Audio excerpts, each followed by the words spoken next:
Sumatin po ang kapayapaan ng Diyos. Muli magandang araw, magandang gabi, anumang oras po kaming nakararating sa inyong mga lugar sa iba't ibang panig ng daigdig. Kasama po ang ating mga kapatid sa Church of God International. Muli po kaming nag-aanyaya sa inyo na samahan ninyo kami ngayong huling gabing ito ng ating pong pag-aaral ng mga doktrina ng ating Panginoong Hesukristo para dito po sa session na ito na atin pong isinasagawa. Ito na po ang ating ikapang-14 na araw sa tulong at sa awa ng Panginoon. Tayo nagpapasalamat sa Diyos na mayroon tayong muling mabuting pagkakataon ngayong gabing ito. At minsan pa po, ipinagkakaloob na namin sa inyo si kapatid na Eli Soriano. Tuloy na po tayo mga kapatid dito sa ating paksa ukol ito sa bautismo. Meron pong bautismong itinuturo sa Biblia. At yung bautismo na ibabahagi namin sa inyo, itong tunay na bautismo sa Biblia, na palagay ko hindi ko matatapos ito ngayon. Bukas natin itutuloy ito kung loloobin ng Diyos. Meron pong tunay na bautismo na makapangyarihan sa Biblia, makakapagbago ng ating pagkatao. Pati yung ating puso, gaya nung napag-aralan natin, 4 yung puso, yung 3 ron masamang puso. Pero may kapangyarihan ng Diyos na yung 3 masamang puso baguhin, gaya nung nabasa natin sa Biblia. At ang pagbabago po nag-uumpisa sa bautismo. Kung kailan pinapatawad ng Diyos ang kasalanan natin at nag-uumpisa yung reformation, yung renovation.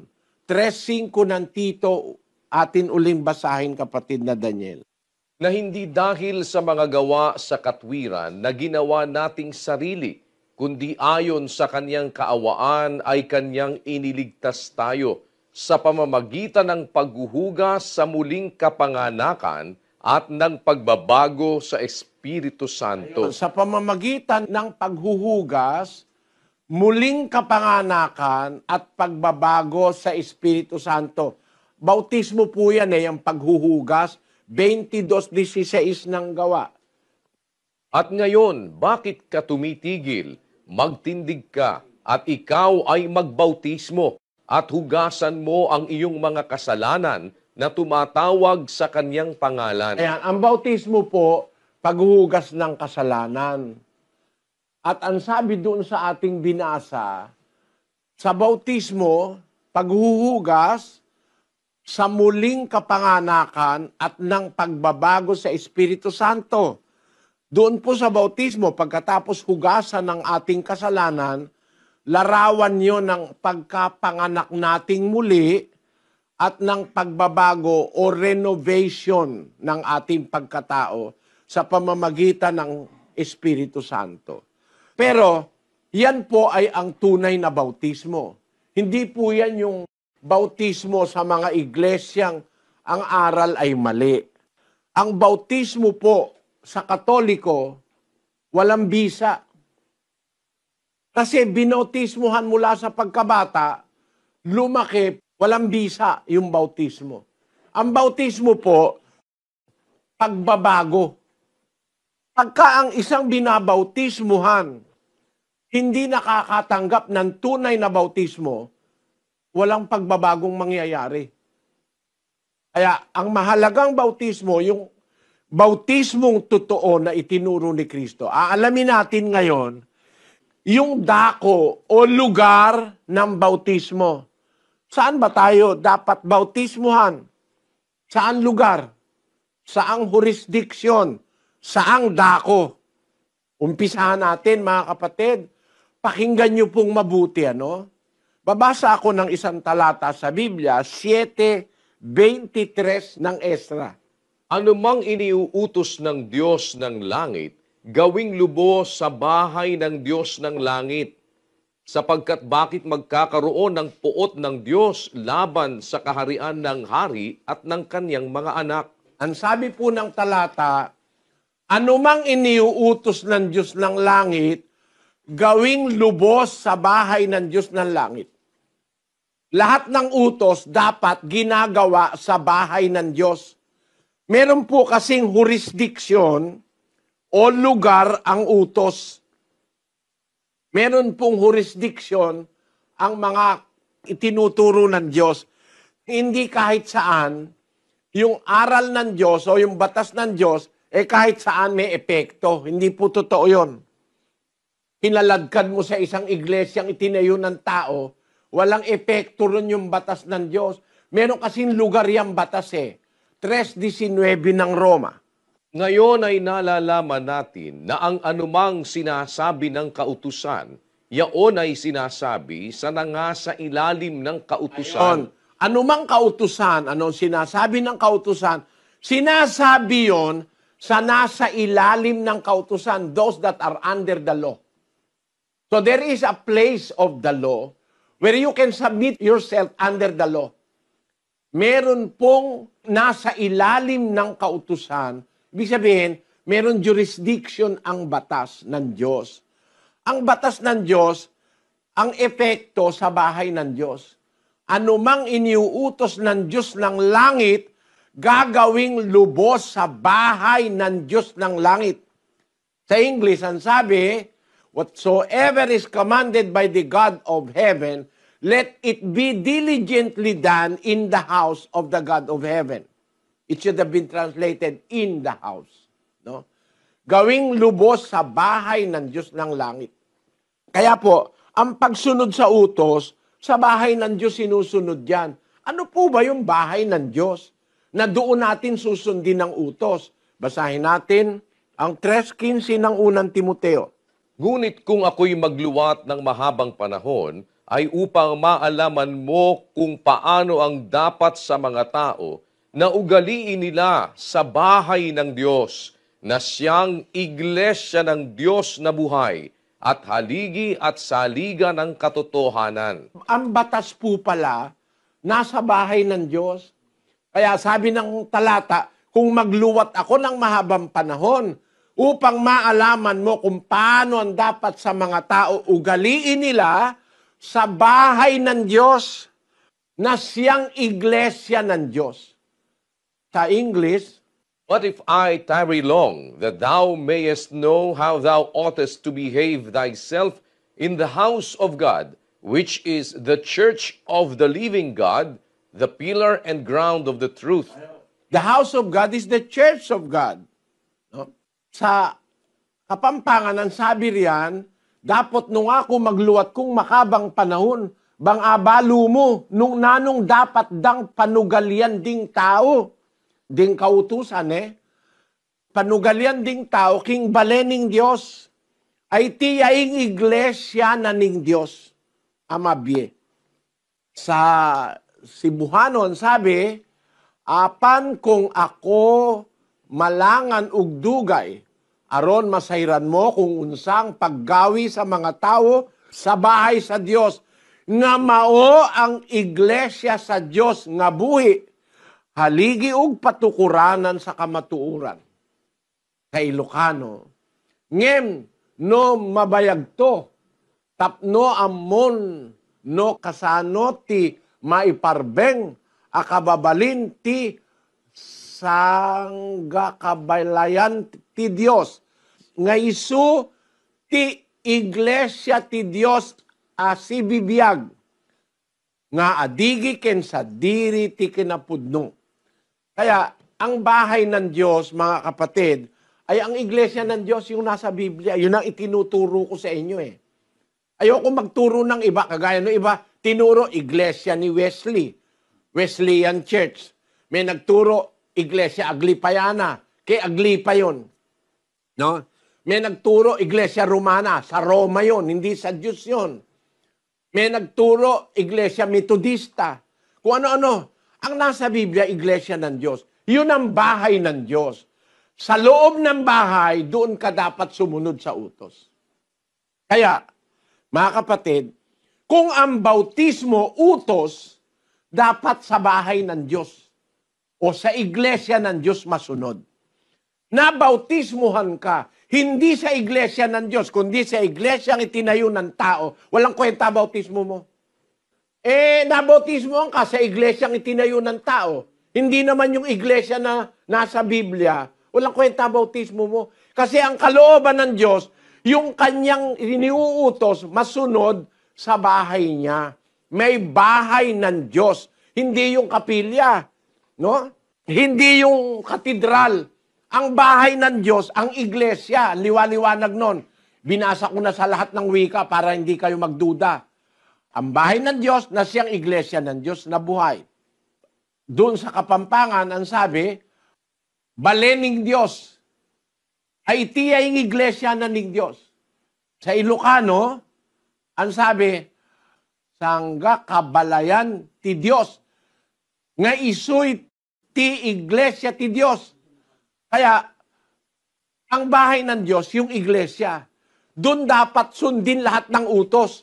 Nasa loob ng bahay ng Diyos, ang pagpapailalim sa utos. Ngayon, pagbautismo, utos ng Diyos, saan ka magpapabautismo? E de doon sa jurisdiction ng bahay ng Diyos o sa iglesia ng Diyos. Yan po ang maliwanag dyan, mga kapatid. Anong katunayan? Eto, babasahin ko sa inyo ang talata na iniligaw na ng lahat ng paring Katoliko. Iniligaw ng mga pastor ng Protestante ang talatang ito. Basahin natin ang 28:19, kapatid na Daniel. Dahil dito, magsiyaon nga kayo at gumawa kayo ng mga alagad sa lahat ng bansa, na sila'y inyong bautismuhan sa pangalan ng Ama at ng Anak at ng Espiritu Santo. Siguro narinig nyo na ito lahat kayo Bautismuhan nyo sila sa pangalan ng Ama, ng Anak at ng Espiritu Santo. Si Kristo may sabi nito Kristo mismo. Yan din ang sinabi ni Pedro, 2:38 ng Gawa. Basahin natin. At sinabi sa kanila ni Pedro, mangagsisi kayo at mangagbautismo ang bawat isa sa inyo sa pangalan ni Hesukristo. Ayon, yung salita ni Pedro, pagbautismo kayo sa pangalan ni Hesukristo, ang itinuturo niyang bautismo, yung itinuro ni Kristo. Kasi pag ginagamit sa Biblia yung salitang sa pangalan ni Hesukristo, ibig sabihin nun, sa turo ni Kristo. No? Pag sinabing sa pangalan ni Hesukristo, ay sa turo ni Hesukristo. Kasi si Kristo ang guro. Siya ang iisang guro. Siya ang nagtuturo ng tunay na bautismo. Kaya ang bautismong dapat nating tanggapin, yung bautismo sa pangalan ni Hesukristo. Pag tinanong mo si Kristo kung saan yung bautismo, ang sabi niya, ulitin natin kapatid na Daniel. Dahil dito, magsiyaon nga kayo at gumawa kayo ng mga alagad sa lahat ng bansa, na sila'y inyong bautismuhan sa pangalan ng Ama at ng Anak at ng Espiritu Santo. Ayan, maliwanag, ang bautismo sa pangalan ni Kristo dapat maganap sa utos ni Kristo. Na ang utos ni Kristo, siya mismo nagsasalita, bautismuhan ninyo sila ng pangalan ng Ama, ng Anak at ng Espiritu Santo. Hindi po. Minali ng pari Ang ginawa ng pari, ipinambabautismo yung pangalan ng Ama, ng Anak at ng Espiritu Santo. Hindi naman ganun ang utos ni Kristo Ang utos niya, bautismuhan ninyo sila nagtuturo ng lugar, nagtuturo ng jurisdiksyon. Yung in po o sa ay preposition. Nagtuturo ng lugar. Saan magaganap ang bautismo? Sa pangalan ng Ama. Parang magaganap ang bautismo sa Apalit, Pampanga. Saan ka magbabautismo? Nasa Las Piñas ka. Pupunta ka sa Apalit.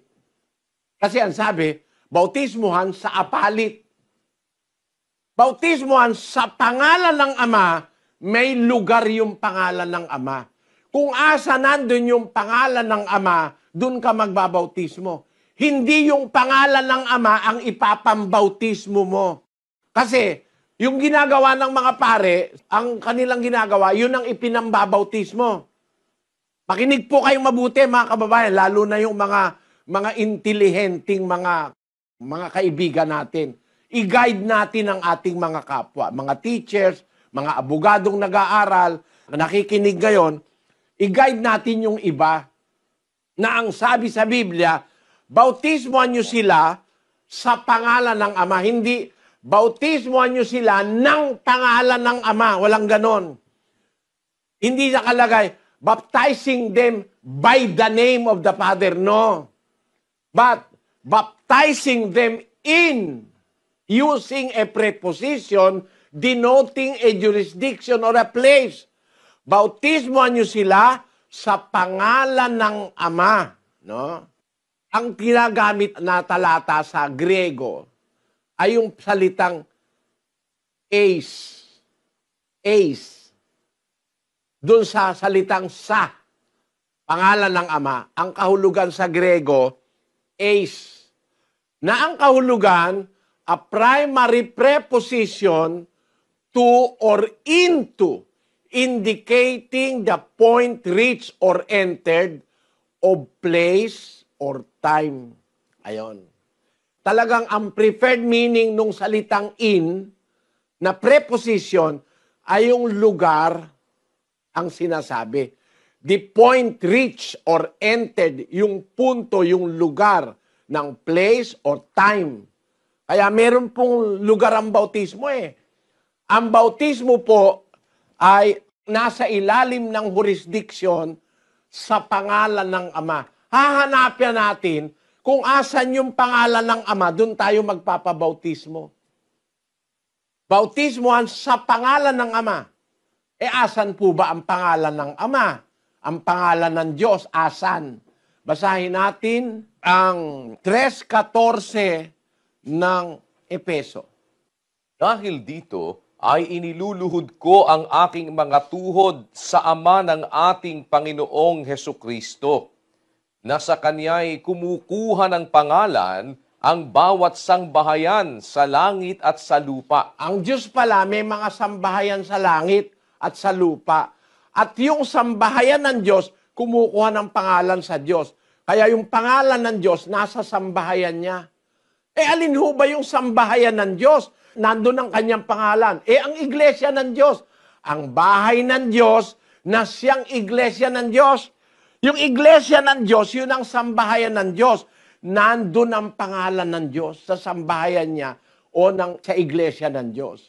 Kaya nga, ang bahay ng Diyos, sabi ni Pablo, na siyang iglesia ng Diyos. Yung sambahayan ng Diyos, na siyang iglesia ng Diyos, nandun ang pangalan ng Diyos. Ang katunayan, basahin natin ang 12:5 ng Deuteronomio. Kundi sa dakong pipiliin ng Panginoon ninyong Diyos sa lahat ng inyong mga lipi na paglalagyan ng Kaniyang pangalan sa makatwid bagay sa Kaniyang tahanan ay inyong hahanapin at doon kayo paroroon. Yan ang hindi tinuturo ng mga pare at ng mga pastor ng protestante. Meron dako na pinili ang Diyos sa lahat ng inyong mga lipi, ang sabi niya nung una, na paglalagyan ng Kanyang pangalan. Alin yun? Sa makatwid bagay sa Kanyang tahanan, sa Kanyang bahay. Doon nyo siya hahanapin, doon kayo paparoon. Ano? Alam niyo mga kababayan, ito hindi tinuturo ito ng ibang iglesia. Na yung pangalan ng Diyos, may pinaglagyan nun. Yung bahay ng Diyos. Ikalawang Kronika 7:16. Sapagkat ngayon ay aking pinili at itinalaga ang bahay na ito upang ang aking pangalan ay dumuon magpakailanman at ang aking mga mata at ang aking puso ay doroong palagi. Sabi ng Diyos, aking pinili at itinalaga ang bahay na ito. Meron siyang binabanggit na bahay na noong panahong una, sa panahong Israelita, yung itinayo ni Solomon. Pero itong bahay na binabanggit niya rito, parang prophetic pronouncement, isang deklarasyong parang propesiya, meron siyang tinutukoy na bahay na magpakailanman, hindi masisira. Kasi yung bahay na itinayo ni Solomon, sinira ng mga Romano yun eh. Sinira ng mga taga-Babylonia yun eh. Yung bahay na templo na tinayo ni Solomon. Pero meron siyang binabanggit dito, mga kababayan, pakinggan yung mabuti, tingnan nyo lang. Sabi ng Diyos, itinalaga ko at pinili ko ang bahay na ito upang ang aking pangalan ay dumuon magpakailanman. Merong bahay na hindi masisira ng tao. At ang pangalan ng Diyos, doroon magpakailanman. Alin yung bahay na yon? Na pinili ng Diyos, na ang pangalan niya, doroon magpakailanman. Bahay na hindi masisira. Alin yon? Ulitin natin ang unang Timoteo, kapatid na Daniel. Ngunit kung ako'y magluwat ng mahabang panahon, ay upang maalaman mo kung paano ang dapat sa mga tao na ugaliin nila sa bahay ng Diyos, na siyang iglesia ng Diyos na buhay. Ayon, ang bahay ng Diyos ay ang iglesia ng Diyos. Yung bahay na yon, ang pinili ng Diyos para ang pangalan niya nandoon magpakailanman. Kaya yung iglesia ng Diyos, hanggang sa walang hanggan, mananatili yan eh. Yung iglesia ng Diyos eh. Hindi pananaigan niya ng Hades. Yung iglesia ng Diyos, panukala ng Diyos siya na walang hanggan. Basahin natin ng Efeso 3:10. Upang ngayoy sa pamamagitan ng iglesia ay maipakikilala sa mga pamunuan at sa mga kapangyarihan sa sangkalangitan ang kapuspusan ng sari-saring karunungan ng Diyos ayon sa panukalang walang hanggan na ipinanukala kay Kristo Jesus na Panginoon natin. Ayon ang liwanag. Sa pamamagitan ng iglesia, by instrumentality of the church, ipapakilala ng Diyos ang kanyang karunungan ayon sa panukalang walang hanggan. Kaya yung iglesia, panukalang walang hanggan ng Diyos yan. Ibig sabihin, kahit mawala na ang langit at lupa, mananatili pa ang iglesia. Yang iglesia, yan ang bahay ng Diyos. Na diyan doroon ang aking pangalan magpakailanman, sabi ng Diyos. Pinili ko ang bahay na ito upang ang aking pangalan dumuon magpakailanman. Asan ngayon ang pangalan ng Diyos? Nasa iglesia. Kaya sabi, bautismohan ninyo sila sa pangalan ng Ama. Hahanapin mo kung asan yung pangalan ng Ama, doon ka magpapabautismo. Asan yon? Ang pangalan ng Ama nasa bahay niya, sa sambahayan niya. At yung sambahayan niya o bahay niya, yun yung iglesia. Kaya, doon ka magpapabautismo sa iglesia ng Diyos na kinaroroonan ng kanyang pangalan. Ang katunayan, mga kababayan, eto, babasa ko, sa 12:13 ng unang Korinto. Sapagkat sa isang espiritu ay binabautismuhan tayong lahat sa isang katawan, maging tayo'y Hudyo o Griego, maging mga alipin o mga laya, at tayong lahat ay pinainom sa isang espiritu. Tingnan nyo mga kapatid, ang nakalagay sa Biblia, yung Griego, yung Hudyo, yung mga unang tao na bautismuhan lahat. Saan? Sa isang espiritu, binabautismuhan tayong lahat sa isang katawan. Saan nagaganap yung bautismo? Sa isang katawan. Alin po ba yung katawan? Na doon sila binotismuhan lahat. Basahin natin ang Kolosas 1:18. At siya ang ulo ng katawan sa makatwid bagay ng iglesia. Ayan, ang iglesia po, maraming simbolism. Ang iglesia isinimboliko sa bahay. Ang iglesia ay sinimboliko sa katawan. Ang iglesia ay sinimboliko sa isang ilawan. Ang iglesia ay sinimboliko sa isang bayan. Isinimboliko rin sa isang bansa. Maraming simboliko po ang iglesia. Ang isang simboliko ng iglesia, isang katawan na may iba-ibang sangkap. Ang sabi ng Biblia, sa isang espiritu, binabautismuhan tayong lahat sa isang katawan. Sabi ni Pablo sa mga unang Kristiyano, maging tayo Hudyo o Grego, maging alipin o laya, tayong lahat pinainom sa isang espiritu. Ano po ang bautismo tinanggap nila? Yung bautismo sa isang katawan. Yung katawan, iglesia yun eh. Siya ang ulo ng katawan sa makatwid bagay ng iglesia. Kaya yung katawan na kung nasaan ang bautismo, yun ang iglesia. Ang ibig sabihin ni Pablo, lahat ng unang Kristiyano, maging Hudyo, maging Grego, maging Alipin, maging Laya, maging Romano, maging Sita, maging Barbaro, lahat ng klase ng tao nung araw, binautismuhan ng mga apostol sa isang katawan o sa isang iglesia. Tandaan niyo mga kapatid, ang valid o tamang bautismo dapat maganap sa tamang jurisdiksyon. Saan? Sa pangalan ng Ama. Ang pangalan ng Ama nasa bahay ng Diyos at nasa kanyang sambahayan. Ang bahay ng Diyos at sambahayan niya ay ang iglesia ng Diyos.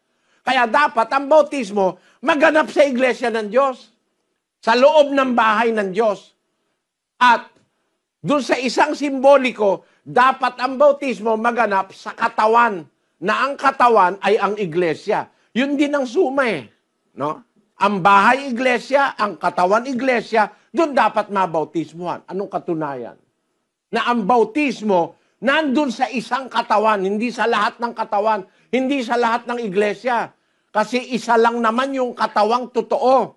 Isa lang yung bahay ng Diyos na totoo. Yun ang iglesia. Basahin natin ng Efeso 4:4. May isang katawan at isang espiritu, gaya naman ang pagkatawag sa inyo sa isang pag-asa ng pagtawag sa inyo. Isang Panginoon, isang pananampalataya, isang bautismo. Tingnan ninyo, lahat ng totoo, pinagsama-sama ni Pablo. May isang katawan, hindi dalawa. Mag-ingat kayo mga kapatid na baka akala nyo, pwede yung dalawa ang katawan o tatlo o apat. Isa lang po ang katawan. May isang katawan. Uulitin natin ang kahulugan ng isang katawan. Kolosas 1:18. At siya ang ulo ng katawan sa makatwid bagay ng iglesia. Ayan, ang iglesia ang isang katawan. Sabi ni Pablo, may isang katawan o isang iglesia at isang espiritu. Kaya sa isang iglesia na katawan, ang dumadaloy isang espiritu. Gaya naman ang pagkatawag sa inyo sa isang pag-asa ng pagtawag sa inyo. Ang pag-asa ng pagtawag nasa iglesia.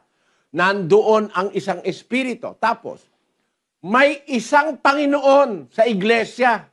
Ang Panginoon Jesucristo. Isang pananampalataya sa iglesia pa rin.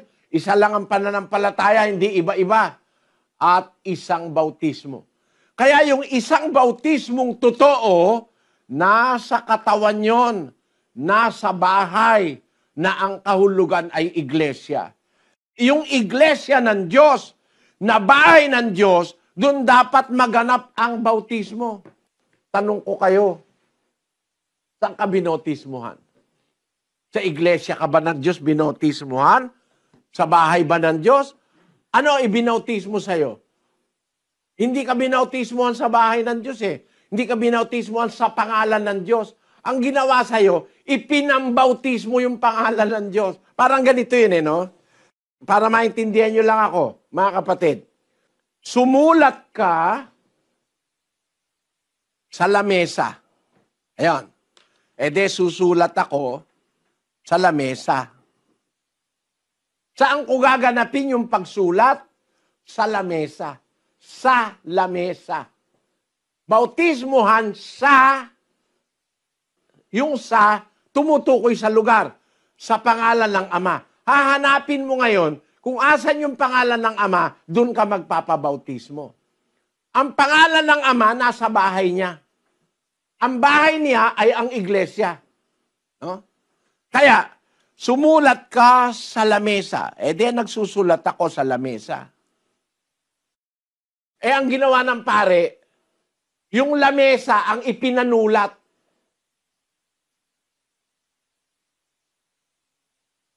Iba ganon, mga kapatid, mag-isip kayo. Yung akto ng pagsulat dapat gawin sa lamesa. No? Yung akto ng pagsulat dapat gawin sa lamesa. Hindi yung lamesa ang kukunin mo at ipangsusulat mo. Ano ang punto ko? Yung bautismo, akto yon. It's an act of faith. Magbautismo sa pangalan ng Ama. Kung asan yung pangalan ng Ama, doon ka magpabautismo. Ang ginawa nila, kinuha yung pangalan ng Ama, pinambautismo ng pare. Dapat ang bautismo maganap sa, tumutukoy sa lugar, preposition, ayon sa Bibliang Grego, sa pangalan ng Ama. Dahil ang pangalan ng Ama, ang pangalan ng Diyos, may lugar. Hindi kahit saan pwede mong kaladkarin. Kaya ang sabi doon sa Ebreo, sa Bibliang Ebreo, doon sa 20 ng Exodo, huwag mong kukunin. Thou shalt not take the name of the Lord thy God in vain. Huwag mong kukunin, isinalin sa Tagalog, ang sabi, huwag mong babanggitin. Mali ang salin. Ang nakalagay sa Hebrew, huwag mong kukunin. Thou shalt not take. Huwag mong kukunin ang pangalan ng Diyos, gagamitin sa walang kabuluhan. Yung salita na ginamit na thou shalt not take sa English, sa Hebrew, nausaw o nauso. Na ang kahulugan ng salitang nauso sa kanyang pinakatamang kahulugan ay kunin or to lift. Buhatin, kunin, take. Ang sinalin sa Tagalog, huwag babanggitin. Mali ang pagkasalin. Dapat ang pagkasalin, yung tama yung sa English, thou shalt not take the name of the Lord thy God in vain. Bakit? May pirming lugar yung pangalan ng Ama eh. Nandun yun lagi sa bahay ng Diyos. Sabi ng Diyos, itinalaga ko ang bahay na ito upang ang aking pangalay dumuon magpakailanman. Kaya hindi mo dapat kunin doon at ilagay mo kung saan-saan. Bakit? May kumukuha ba ng pangalan ng Diyos at inilalagay kung saan-saan?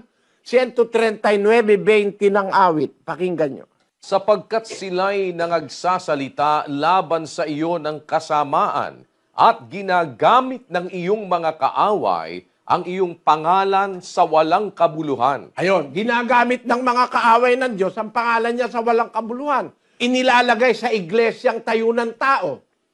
Ginagamit yung pangalan ng Diyos para ipangaral ang maling ebanghelyo. Gaya ni Kibuloy at ng iba't ibang iglesia. Ginagamit ang pangalan ng Diyos, ginagamit ang pangalan ni Kristo para mandaya. 24:4-5 ng Mateo.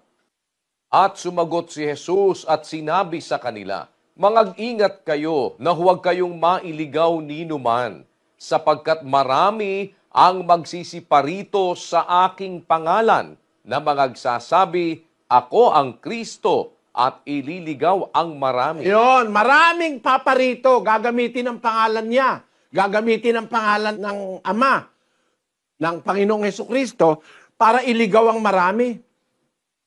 Kaya merong kaaway, kumukuha ng pangalan ng Diyos para gamitin sa walang kabuluhan. Ginagamit ng iyong mga kaaway ang iyong pangalan sa walang kabuluhan. Kasi, hindi mo na naman dapat na kunin yung pangalan ng Diyos Dalin mo sa palengke, nagtatawaran kayo ng bangos. Napakabarat nung tumatawad. Sinabi ko na ikasa yung 10 piso puhunan ko dyan Tatawaran mo pa ng 8. Diyos ko naman, napakawalang hiya mo naman. Ba't pati yung pangalan ng Diyos dinadala mo sa palengke, sa tawaran ninyo na nagsisinungaling naman yung tindera? Binibigay ko na nga sa'yo sa puhunan 10 na lang, tatawaran mo pa ng 8. Sa loob-loob ko, nakikinig kasi ko Ibig sabihin, ang puhunan niya 10, binibigay 10, di wala siyang tubo. Meron bang ganun nagtitinda? Sabi ko, nagsisinungaling ito, pero ginagamit yung pangalan ng Diyos. Ganon din yung mga pastor. Alam naman nilang nanloloko lang sila pero ginagamit ang pangalan ng Diyos. Pero alam nyo, mga kapatid, yung tunay na Diyos, ang kanyang pangalan nasa kanyang bahay. Ang bahay niya ang iglesia ng Diyos. Ang pangalan ng Diyos, doon tayo dapat mabautismuhan sa ilalim ng jurisdiksyon ng pangalan ng Diyos.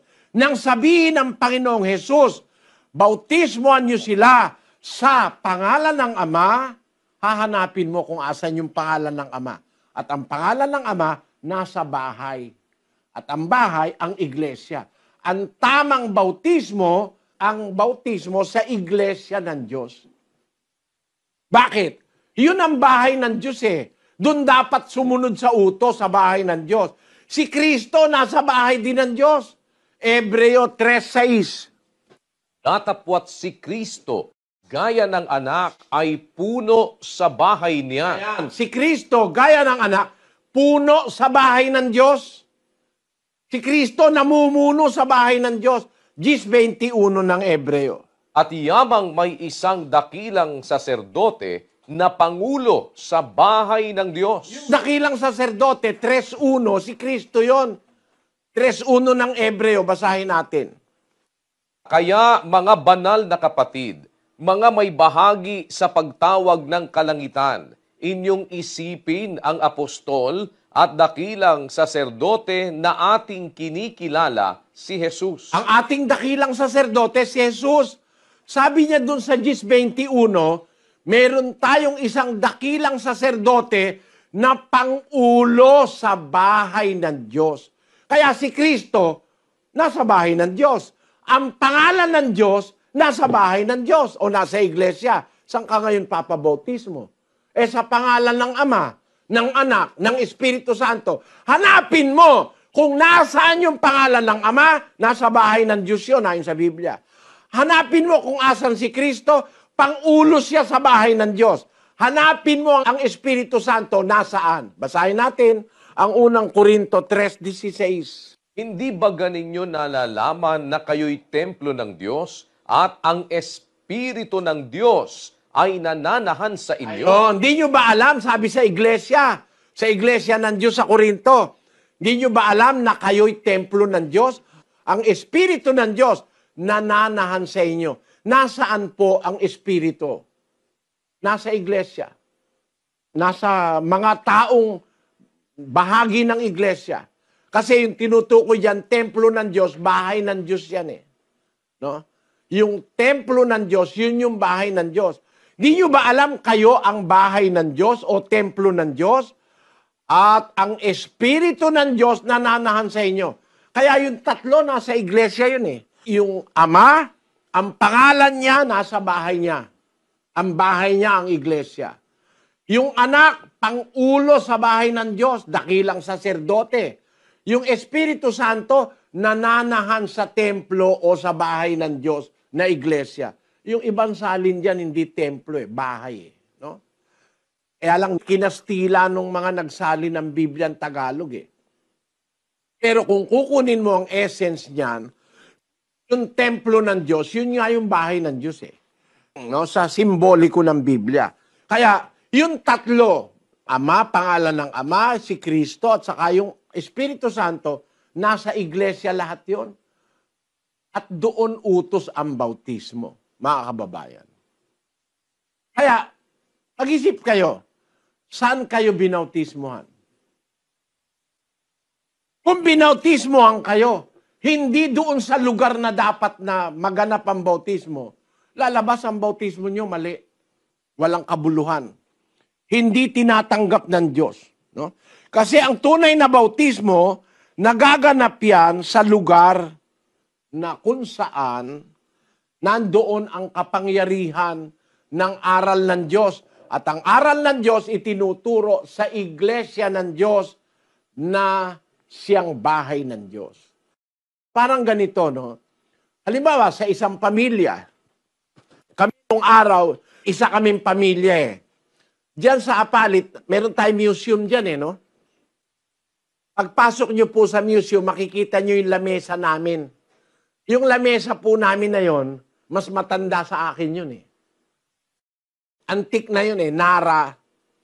Nung araw, bilang bahay o sambahayan, ang tatay ko may batas.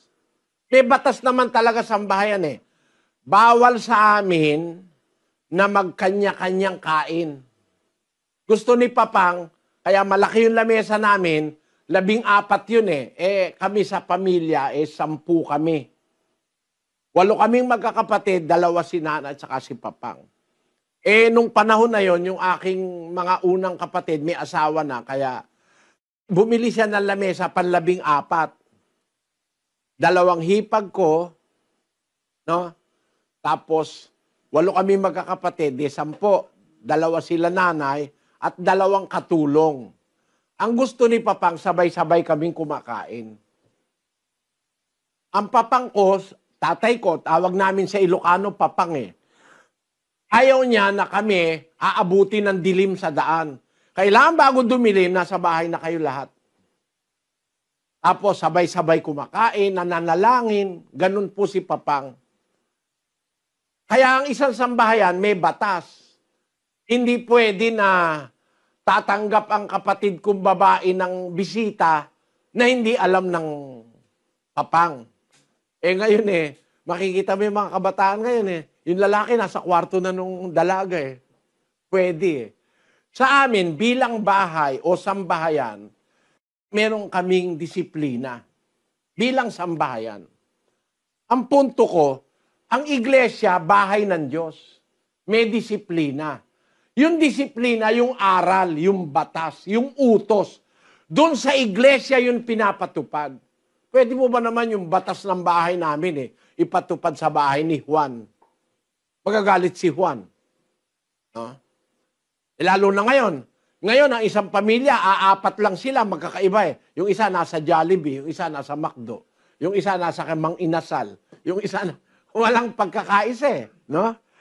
Sa amin po, sa bahay namin nung araw, hindi pwede yon. Sabay-sabay kaming kumakain. Ang punto ko lang, mga kababayan, ang aming sambahayan may disiplina. Ganon ang bahay ng Diyos. Ang iglesia, nandun ang batas. Doon ipinapatupad ang batas sa bahay ng Diyos.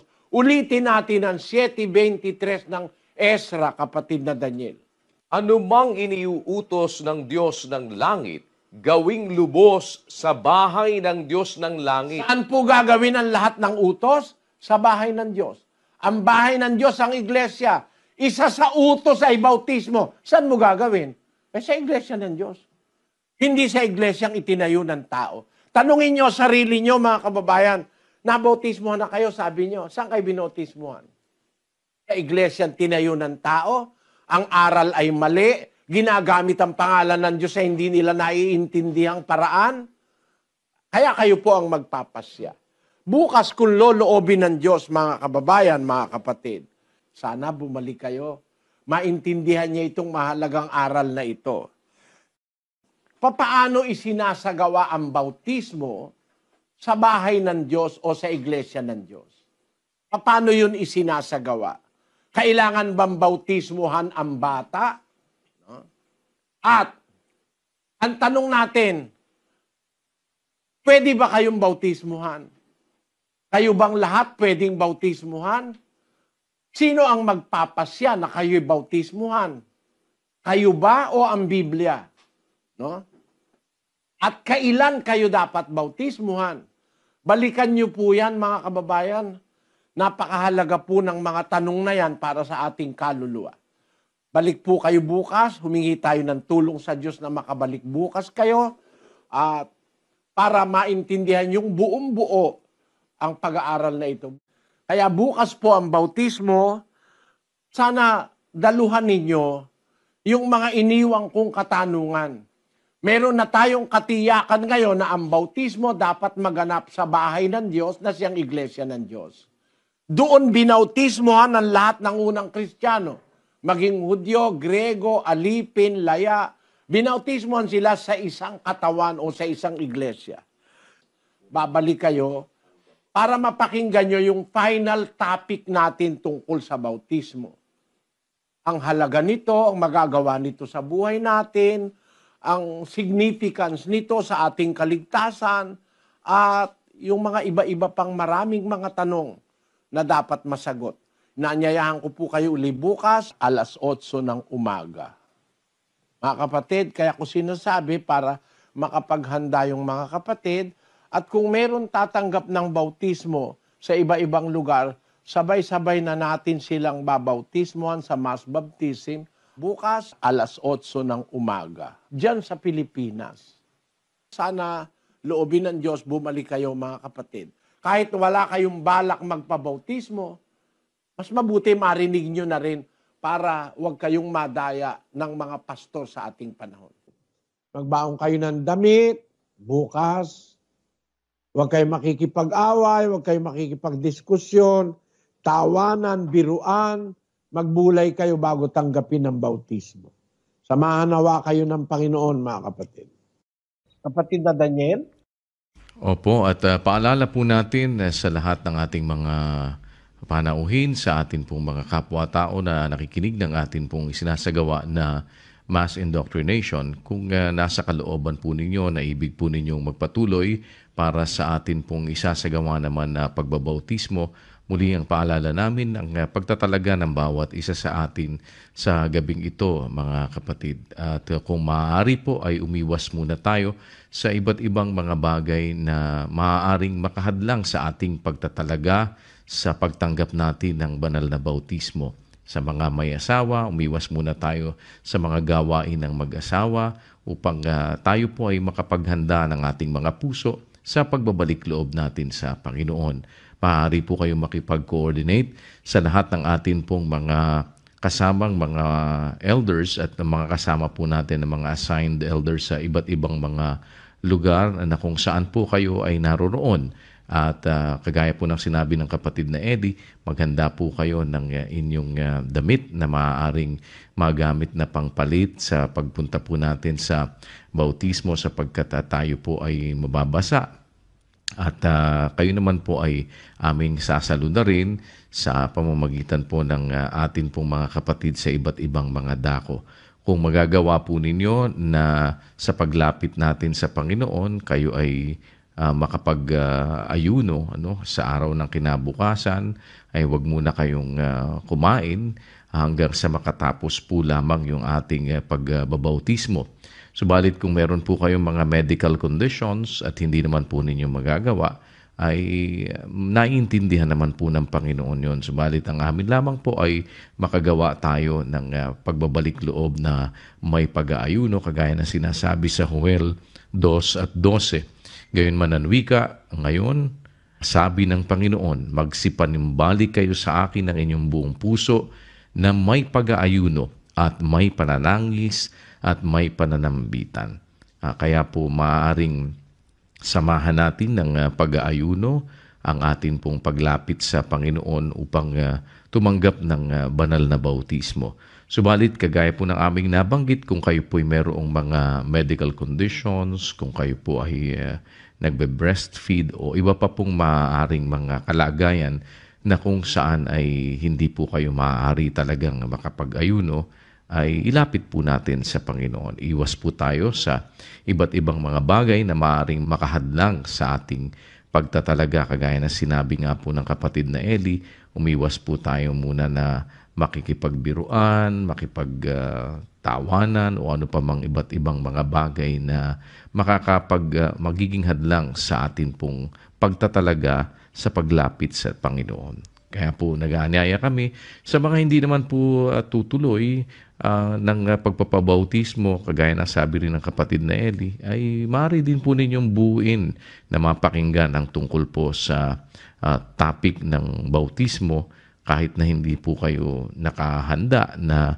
tumuloy sa pagbabautismo. Subalit dun sa mga nagnanais naman po na tumanggap ng bautismo ng ating Panginoong Jesucristo, ay maaari po kayong makipag-ugnayan sa lahat po ng ating mga coordinators.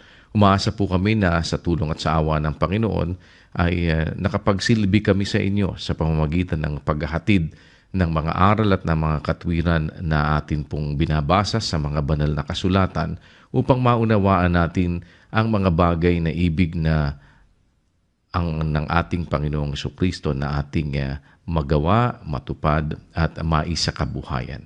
Muli po, nag-aanyaya kami sa inyo para sa araw ng kinabukasan. Ang schedule po ng ating mass baptism ay 8:00 ng umaga, Philippine Standard Time. At ang lahat po ng iba pang mga detalye ay ihahatid po sa inyo yan ng mga assigned workers sa iba't ibang mga lugar na nakatutok po sa ating ginagawa na mass indoctrination.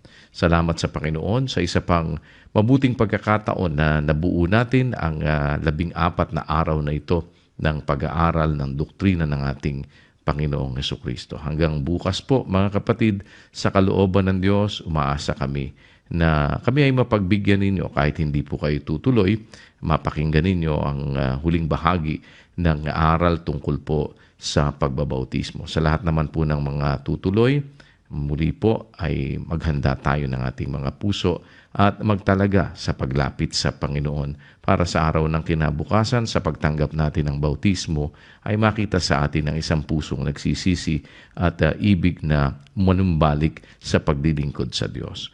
Hanggang dito po mga kapatid, sa lahat ng ating mga kapatid na naging katuwang natin sa pag-aanyaya sa ating mga kapwa-tao upang makapakinig, sana po ay tulong-tulong pa rin tayo na maalalayan ang atin pong mga kapwa-tao na makatanggap ng banal na bautismo. Salamat po sa Panginoon, mananatiling sa Diyos ang lahat ng karangalan at kapurihan magpakailanman. Minsan pa po bago tayo pansamantalang maghiwa-hiwalay, mga kapatid, mga panauhin, nag-aanyaya po kami sa inyong samahan ninyo kami sa isang maiksing panalangin.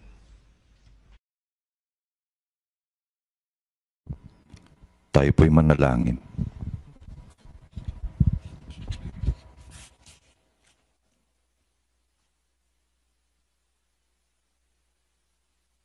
Ama naming dakila at makapangyarihan sa lahat. Sa pangalan po ng aming Panginoong Hesukristo, sa oras na ito, Ama, sama-sama kaming muling lumalapit sa iyong banal na harapan. Ipinagpapasalamat po naming buhay pa kami hanggang sa oras na ito. At dumating ang pagkakataon sa aming mga buhay, Ama, na nakapakinig kami ng iyong mga salita. Nauunawaan ng aming mga puso, gawa mo ang lahat ng kabutihang ito na amin pong nasaksihan pa sa buhay na ito. Salamat po, Panginoon, iningatan mo ang aming mga kapwa-tao sa ilang mga araw na nakalipas ng pakikinig ng iyong mga salita. Dininig mo ang aming mga pakiusap na sana'y bigyan mo sila ng pagkakataon na maunawa ang iyong kalooban. Sa oras na ito, Ama, sana kaawaan mo po kaming lahat, ang bawat kaluluwang nakapakinig ng iyong mga salita. Tulungan mo kaming maunawa naming kabutihan mo sa amin ng bago man lang kami magpahinga, makaunawa kami ng iyong mga salita. Makita naming maliwanag kung saan kami nagkamali at nailigaw ng paniniwala. At may pagkakataon kami, Ama, upang makapagpasimula ng isang buhay na kasang-ayon ng iyong banal na kalooban. Hindi namin hawak ang aming mga buhay. Hindi namin alam kung sino pa ang makapagpapatuloy na may buhay at lakas. Sana tulungan mo kaming bago man lang kami magpahinga, maganap namin ang iyong banal na kalooban. Magkaroon kami ng pag-asa sa puso na isang araw ay bubuhayin mo kaming maguli upang makatanggap ng pangako mong buhay na walang hanggan. Pawiin mo nawa, Ama, ang anumang alinlangan sa puso. Tulungan mo silang huwag mahadlangan sa kanilang mga pagnanasa. Basbasan mo rin ang lahat ng iyong mga anak na kamalasakit upang makaakay ng aming mga kapwa-tao sa pagbabalik loob. Sumasampalataya kami ng buong puso. Gawain mo ang pagtawag ng aming mga kapwa-tao. Patuloy mo sana kaming samahan, Ama, maiparating ang balita ng iyong pagliligtas sa mas marami pa naming mga kapwa-tao sa iba't ibang panig ng sanglibutang ito. Sa amin pong pansamantalang pagpapahinga at pagtatapos, sa iyo namin muling itinitiwala ang aming mga buhay at kapalaran. Minsan pa, Ama, nakikiusap kami sa iyo. Kaawaan mo po ang mga kaluluwang ibig na magbalik loob at makatanggap ng bautismo. Sana po'y pagbigyan mo, Ama. Tulungan mong makapagpasimula ng isang paglakad na kasang-ayon ng iyong kalooban. Maraming salamat po sa iyo sa pangalan ng aming tagapagligtas na si Kristo Jesus. Amen.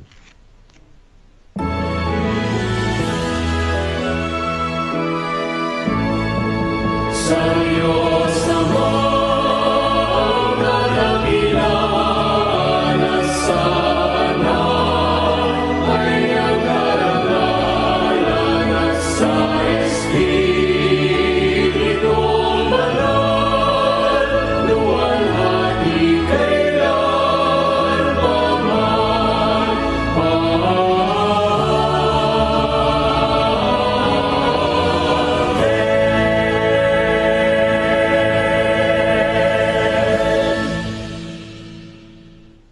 Tanggapin po natin ang basbas at ang pag-ibig ng ating Ama na nasa mga langit, ang biyaya ng pagliligtas at ang pagpapagaling ng ating Panginoong Hesukristo, at ang patuloy na pakikilakip ng banal na Espiritu.